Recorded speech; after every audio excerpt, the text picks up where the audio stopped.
Hey people, John here from Fast Films, and today we're going through a 2006 historical drama movie called Marie Antoinette. A voice narrates that in order for the peace alliance between Austria and France to work, Marie has to marry the Prince of France and become the new queen. Marie Antoinette, Princess of Austria, wakes up to prepare for her trip to France. Her mother hands her over to her caretaker and instructs her to listen to him when they get to the palace in France. Marie enters her carriage with her pet dog and her escorts, accompanied by her entourage. They begin the long ride to France. After some days, they reach France and she receives a welcoming party. She is introduced to her hostess, who instructs her to bid her escorts from Vienna farewell, including her pet dog. The maidens then give a new dress to Marie to wear. Then she commences her journey to the courts of France. Upon arrival, she is introduced to the Prime Minister of Westminster. She courtesies him and thanks him for being the one responsible for her happiness.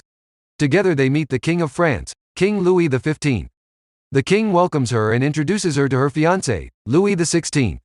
She courtesies him and then gives him a hug. Together they all ride to the palace. Marie is welcomed by a large crowd of people who just continue to stare at her while she nervously makes her way into the palace.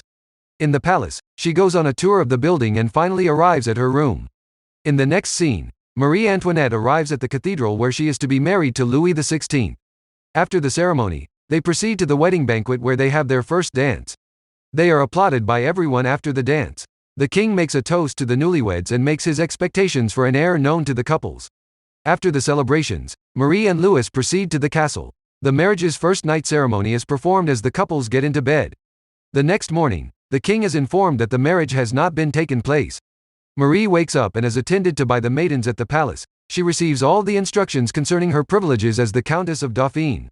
Marie finds the traditions utterly ridiculous. Marie and Louis have breakfast together for the first time, and during the meal, she talks to him about his key-making hobby. Afterward, Marie attends a church service.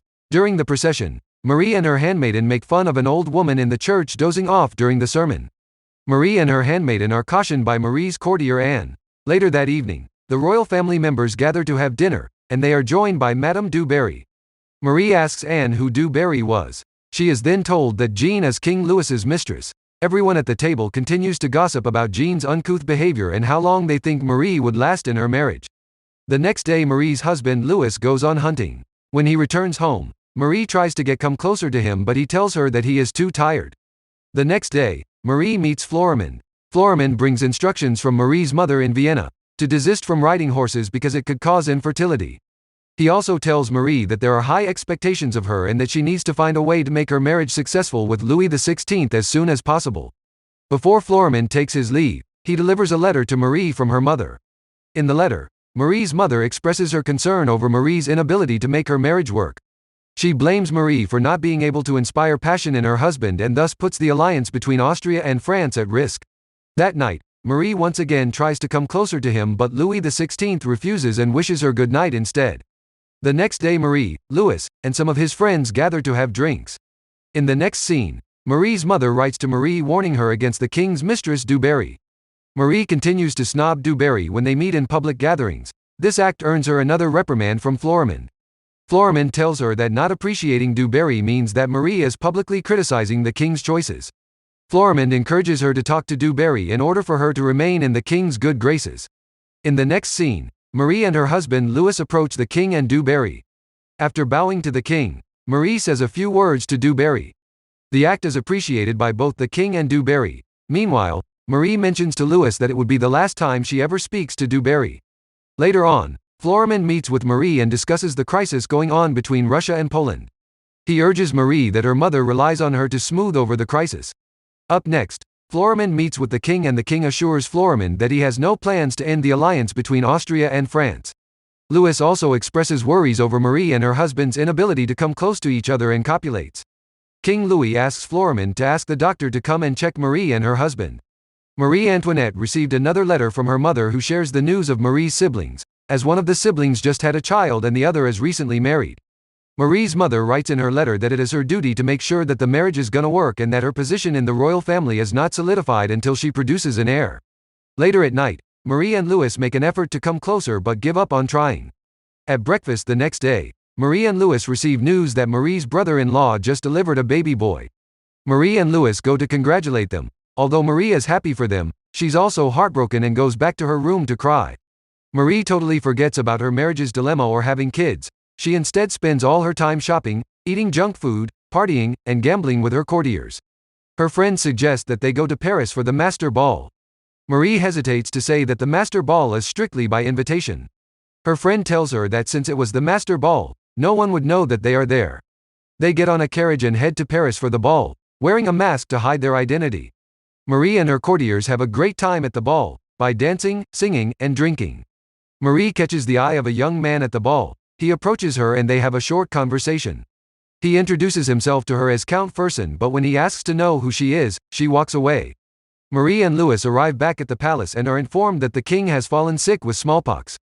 The priest informs Louis that they cannot receive the king's confession rites because he still has a mistress.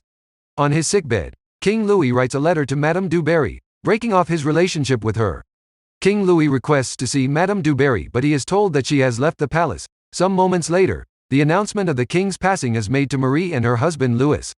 At a ceremony in the church, Marie's husband Louis crowned King Louis XVI, the new king of France.